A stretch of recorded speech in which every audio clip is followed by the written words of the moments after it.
Hello everyone, আমি রঞ্জিত কুমার ঘোষ আর আপনারা দেখছেন রঞ্জিত মনিটর ইউটিউব চ্যানেল। ভিডিওটা যদি ভালো লাগে তাহলে অবশ্যই সাবস্ক্রাইব করবেন এবং বেশি বেশি শেয়ার করবেন।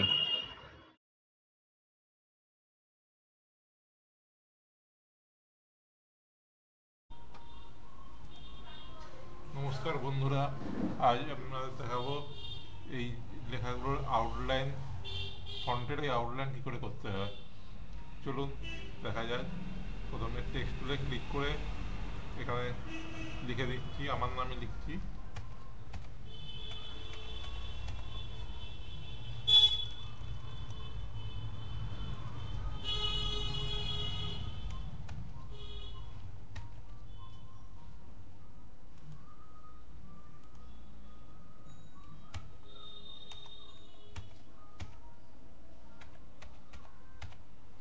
লেখার পর এটাকে একটু বড় করে নিচ্ছি।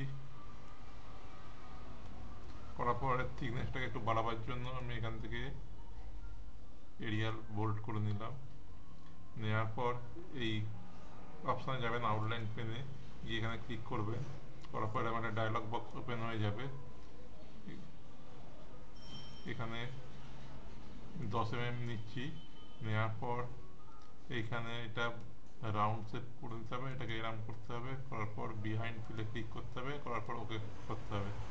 করার পর এডিটে গিয়ে কপি, এডিটে গিয়ে পেস্ট করতে হবে। করার পর আবার এই আউটলাইন পেনে যেতে হবে, গিয়ে কালারটাকে আমি চেঞ্জ করে নিচ্ছি, গ্রিন কালার করে নিচ্ছি।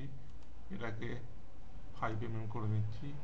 এটাকে এরকম রাউন্ড শেপ, এটা যেরকম আছে এরকম বিহাইন্ড ফিল করার পর ওকে করে দিচ্ছি। দেখুন, তারপর এটাকে অ্যারেঞ্জে গিয়ে গ্রুপ করে নিচ্ছি।